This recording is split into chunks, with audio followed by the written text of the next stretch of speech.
사랑하는 초업제일교회 성도 여러분, 유튜브 시청자, 구독자 성도 여러분 반갑습니다. 김정빈 목사입니다. 간밤에도 평안히 잘 주무셨습니까? 오늘은 2026년 4월 21일 화요일 아침입니다. 오늘도 주 안에서 복된 하루 되시기를 주의 이름으로 축원드립니다. 제가 기도하고 오늘의 말씀 묵상을 시작합니다. 하나님 아버지 감사합니다. 간밤에도 지켜주시고 이렇게 또 좋은 날 허락하여 주시니 감사합니다. 우리에게 주어진 이 하루 하나님의 뜻대로 살기를 원합니다. 주님께 영광 올려드리는 하루가 되기를 원합니다. 오늘 시간도 말씀 묵상할 때 하나님의 음성을 듣게 하시고 나를 향한 아버지의 뜻이 무엇인가 깨달을 수 있도록 역사하여 주시옵소서. 모든 것 주께 의탁하며 우리를 죄에서 구원하신 예수님 이름으로 간절히 기도하옵나이다. 아멘. 할렐루야. 좋은 아침입니다. 함께 오늘 말씀 묵상하실 본문은 시편 103편 오늘 1절부터 11절까지의 말씀이 되겠습니다. 우리 개역 개정판으로 한번 다 같이 읽도록 하겠습니다. 다윗의 시. 내 영혼아 여호와를 송축하라. 내 속에 있는 것들아 다 그의 거룩한 이름을 송축하라. 내 영혼아 여호와를 송축하며 그의 모든 은택을 잊지 말지어다.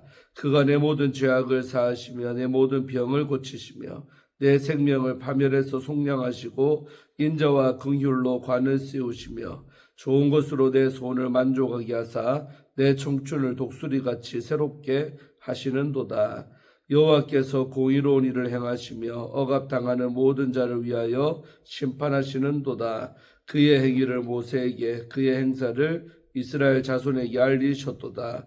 여호와는 긍휼이 많으시고 은혜로우시며 노하기를 더디하시고 인자심이 풍부하시도다. 자주 경책하지 아니하시며 노를 영원히 품지 아니하시리로다.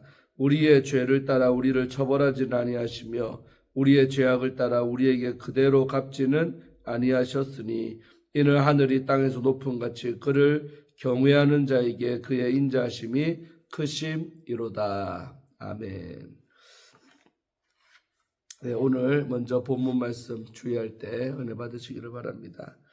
자, 오늘 1절과 2절은 우리 찬양 명령이 나오죠. 1절은 시인이 자기 자신을 향해 하나님을 송축하겠다는 의지를 선포하며 시작됩니다.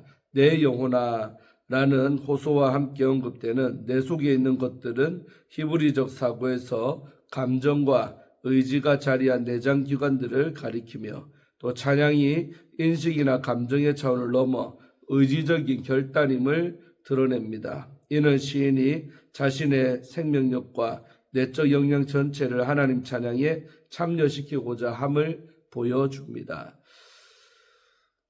찬양의 대상인 그의 거룩한 이름은 하나님의 위대하심과 능력, 또 자비와 공의를 포함하는 구원의 행위의 총체를 가리킵니다. 2절은 1절의 송축 선언을 이어받아 시인이 스스로에게 기억에 대한 결단을 요구하는 대목이며 그의 모든 은택을 잊지 말지어다 라는 호소는 감사의 핵심이 현재의 구원이 누구로부터 비롯되었는지를 분명히 인식하는 데 있음을 드러냅니다. 여기서 은택이라는 단어, 우리 히브리어로 계물이라고 쓰는데 이것은 단순한 호의가 아니라 역사와 삶 속에서 주권적으로 행하신 하나님의 신적 개입을 가리키며 또 심판을 통해 최종적으로 당신의 백성에게 주신 것들을 가리킵니다. 기억에 대한 요청은 망각을 경계하고 구원을 되새기도록 요구하는 신명기 6장의 기억신학과 깊이 맞닿아 있습니다. 본문의 시인은 감사가 순간의 감정이 아니라 신앙을 지탱하는 지속적인 태도임을 고백합니다. 자, 다음으로 우리 3절, 4절, 5절 석절의 말씀은 구원을 경험한 이 시인의 찬양, 다윗의 찬양이죠. 3절에서 시인은 하나님의 은혜가 죄사함임을 먼저 고백한 뒤 그 결과로 병고침을 말합니다. 이는 고통과 질병을 인간의 죄 문제와 분리하지 않고 하나님 앞에서 성찰하려는 구약적 신앙 인식을 반영합니다. 이러한 고백은 병의 원인을 단정하는 태도가 아니라 자신의 삶을 하나님 앞에서 겸손히 돌아보며 치유를 은혜의 결과로 받아들이는 신앙의 자세입니다. 4절은 시인을 몰아넣었던 궁극적 위기가 생명의 파멸, 즉 죽음의 위기였음을 분명히 드러냅니다. 하나님은 이러한 위기에서 시인의 생명을 속량하시는 분으로 나타납니다. 구원은 단순한 회복을 넘어 삶의 지위를 새롭게 세우는 사건으로 묘사가 됩니다. 인자와 긍휼로 관을 씌우신다는 표현은 시인의 상황이 전면적으로 회복되었음을 상징하며 그 일들이 하나님의 인자와 긍휼로 이루어졌음을 강조합니다. 이는 하나님이 사람을 다시 세우시는 근거가 인간의 공로가 아니라 당신의 백성을 향한 사랑에 있다는 고백입니다. 하나님의 인자심은 인간이 결코 이해할 수 없는 사랑의 행위입니다. 5절에서 하나님은 시인의 소원을 좋은 것으로 충만케 하시는 분으로 묘사됩니다. 여기서 좋음은 생명을 살리는 충분한 공급, 즉 그 배부름으로 이해할 수가 있습니다. 이는 시편 4권에서 강조되는 창조의 하나님, 그 생명을 공급하고 새롭게 하시는 모습과 연결이 됩니다. 이어지는 독수리 은유는 쇠장과 연약함에 이른 존재가 다시 샘을 얻어 상승하는 그림 언어를 통해 회복이 단순한 희회생이 아니라 생명의 질적인 갱신임을 보여주고 있는 것입니다. 자, 6절과 7절, 2절은 역사에서 드러나는 하나님의 구원이 나오고 있죠. 6절에서 시인의 시선은 개인의 회복 경험에서 나아가 역사적 또 공동체적 차원으로 전환이 됩니다. 여기서 공의는 억압당하는 모든 자를 위해서 실행되는 하나님의 개입입니다. 그리고 심판은 왜곡된 질서를 바로잡아 하나님의 공의가 드러나는 사건입니다. 시간입니다. 억압당하는 자는 사회적인 비판 예언에서 반복되는 표현으로 제도와 권력의 보호 바깥에 놓인 이들을 가리킵니다. 이는 왕과 공동체가 제 역할을 상실한 현실에서 하나님이 직접 통치자로 개입하심을 선포하는 고백입니다. 7절은 하나님의 공의가 이스라엘 구원사에 계시되었음을 환기합니다. 특히 모세에게 하나님의 행위를 알리셨다는 언급은 출애굽 여정 가운데 시내산 사건을 배경으로 하며 시편 제4권의 맥락에서 모세를 중보자로 세우신 하나님의 계시 방식을 보여줍니다. 이스라엘 자손은 하나님의 행사를 경험하고 증언하는 공동체로 하나님과 세상 사이에 매개 역할을 부여받았습니다. 시인은 이러한 역사적 기억을 통해 하나님의 공의와 또 인애가 계시와 책임으로 이어짐을 고백을 합니다. 자, 다음으로 우리 8절, 9절, 10절, 석절은 긍휼이 많으신 하나님을 찬양하는 내용이 나오고 있습니다.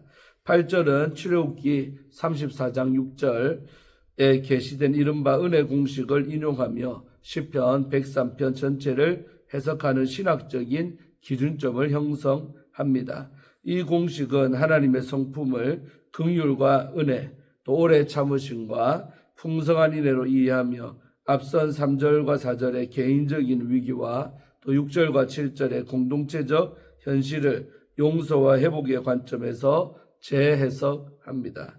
이는 시내산 이후의 위기 속에서 나타난 하나님의 자기 계시로 심판보다 먼저 작동하는 하나님의 자비를 강조합니다. 시인은 이 공식을 자신의 회복 경험에 적용함으로써 치유와 용서가 하나님의 변함없는 성품의 근거에 있음을 고백합니다. 9절에서 하나님은 자녀를 대하듯 절제하며 기다리시는 부모의 모습으로 묘사가 됩니다. 여기서 하나님의 심판은 관계 안에서 조절되는 응답으로 이해가 됩니다. 시인은 이를 통해 하나님이 백성의 부모가 되시며 부모와 같은 인내와 자비로 백성을 이끄심을 드러냅니다. 10절은 하나님의 행위가 인간의 죄와 그에 상하는 보험 논리에 의해 지배되지 않음을 명시합니다.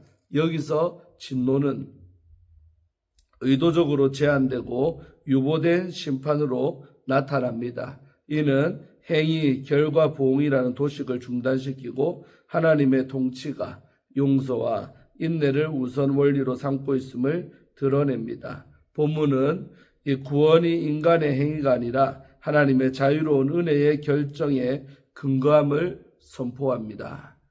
자, 마지막 우리 11절 한 절은 인자하심이 크신 하나님을 찬양하는 내용이 나오죠.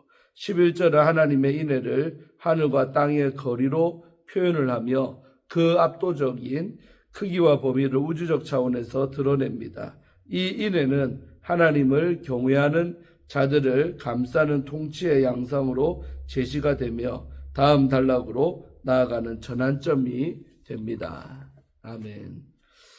예, 주예는 마쳤고요. 은혜를 잊지 않는 예배자라는 주제를 갖고 말씀 묵상할 때 오늘도 은혜 받으시기를 바랍니다. 오늘 이 시편에서 우리 다윗은 하나님이 어떤 분인지 우리에게 무엇을 베푸셨는지 기억할 때 참된 예배가 회복된다는 점을 가르쳐 줍니다. 오늘 말씀은 은혜를 너무 빨리 잊어버리고 환경에 따라 예배의 태도가 변하는 우리를 향하고 있습니다. 그리스도의 십자가 사랑으로 성도된 우리는 어떤 마음으로 하나님을 예배해야 하겠습니까? 자, 먼저는 하나님이 베푸신 은혜를 기억해야 합니다. 오늘 다윗은 내 영혼아 여호와를 송축하라, 내 속에 있는 것들아 다 그의 거룩한 이름을 송축하라 고 선포하며 자신의 가장 깊은 곳까지 예배의 자리로 초청을 합니다. 그리고 그의 모든 은택을 잊지 말라고 말합니다. 사랑하는 성도 여러분, 우리는 예배 자리에 앉아 있으면서 마음은 다른 생각에 가 있을 때가 얼마나 많습니까? 하나님께 받은 은혜를 산더미 같은데 눈앞의 걱정과 아쉬움 때문에 불평과 원망이 먼저 떠오를 때가 있습니다. 오늘 본문은 연약한 성도에게 하나님이 자신의 삶에 남겨진 은혜의 발자취를 기억하라고 말씀을 합니다. 예배는 분위기가 좋을 때 저절로 이루어진 일이 아니라 말씀으로 내 마음을 깨우고 잃어버렸던 하나님의 은혜를 다시 떠올리며 하나님께 시선을 돌리는 결단에서 시작됩니다. 아침마다 하나님 베푸신 은혜를 하나씩 기억하며 내 영혼아 여호와를 송축하라고 고백하시기를 소망합니다. 자, 다음으로 죄사함과 세임을 주시는 하나님께 우리는 감사해야 합니다. 자, 3절과 4절과 5절에서 다윗은 하나님이 베푸신 은혜를 열거합니다. 여기서 순서가 중요합니다. 죄사함이 먼저입니다. 하나님은 죄 가운데 있던 우리를 용서하시고 당신과의 관계를 회복을 시키셨습니다. 그러면 그 안에서 치유와 회복과 만족이 흘러나옵니다. 죄사함이 없이 형편만 나아지는 사항은 참된 회복이 아니지요. 우리의 깊은 상처와 왜곡된 욕망, 반복되는 죄의 습관은 우리 스스로 해결할 수가 없습니다. 오직 하나님만이 우리의 병든 마음을 만지시고 무너진 자존감과 또 꺼져가는 소망을 다시 일으킬 수가 있습니다. 독수리같이 새 힘을 얻게 하신다는 표현은 지친 인생을 다시 일으켜 세우시는 하나님의 회복의 능력을 보여줍니다. 사랑하는 성도 여러분, 우리는 형편이 좋아지면 다 해결되리라고 생각하곤 합니다. 그러나 오늘 본문은 먼저 죄의 문제, 하나님과의 관계 앞에서라고 초대합니다. 은혜를 기억하는 예배자는 자기가 여전히 연약해 보여도 포기하지 않고 성령의 도우심을 구하며 믿음의 여정을 계속 걸어갑니다. 우리의 예배가 이미 받은 용서와 회복의 은혜를 다시 확인하며 마음 깊이 감사하는 자리가 되시기를 소망합니다.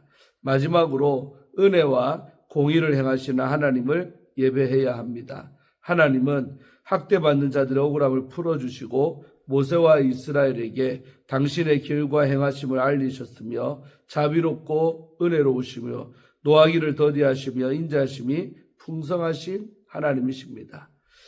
출애굽과 광야 여정 속에서 이스라엘이 죄를 범하였음에도 하나님은 그들을 버리지 않으셨습니다. 이와 마찬가지로 여전히 우리는 실패하고 교회는 부족하며 세상은 불의합니다.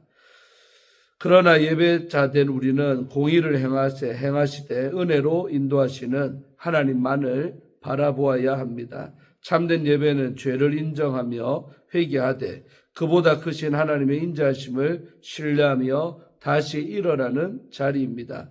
우리의 시선을 사람이나 상황, 자신에게서 거두어 언약을 지키시며 끝까지 자비를 베푸시는 하나님께 고정하십시다.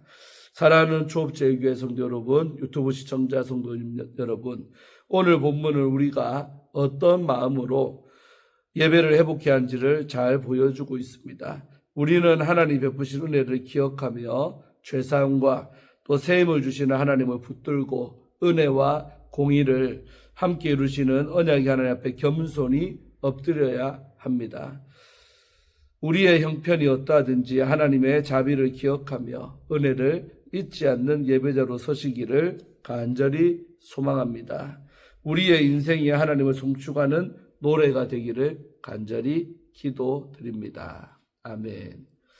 네, 우리 마지막으로 김병삼 우리 만나교회 목사님 쓰신 하나님의 손길이라는 책의 일부분을 읽어드리고 마치려고 합니다. 유혹에서 자유로운 사람은 아무도 없습니다. 구원받은 후에도 우리의 삶 속에서 유혹과 어려움에 흔들리곤 합니다. 그러나 찬양을 통해 하나님의 능력을 경험하면 우리는 마음의 안정을 얻고 혼란 속에서도 감사와 경배로 하나님께 나아갈 힘을 얻습니다.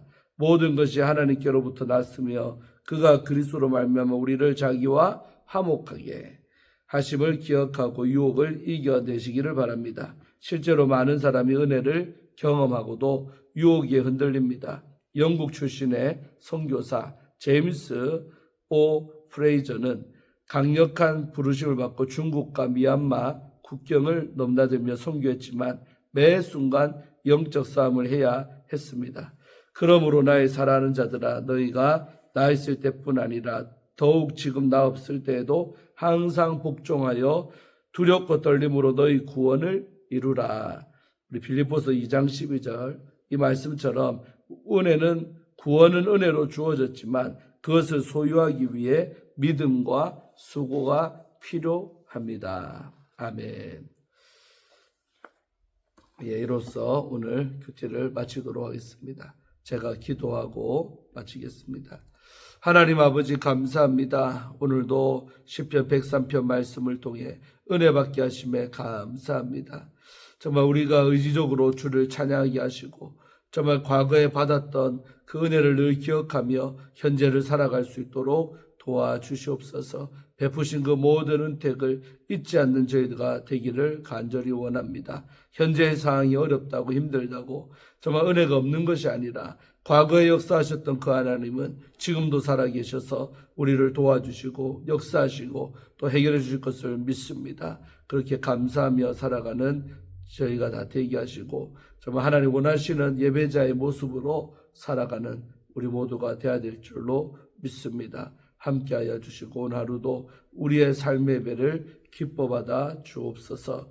예수님의 이름으로 간절히 축복하며 기도하옵나이다. 아멘. 할렐루야. 오늘도 좋은 하루 되시기를 바랍니다. 내일 아침에 또 큐티로 뵙겠습니다. 샬롬.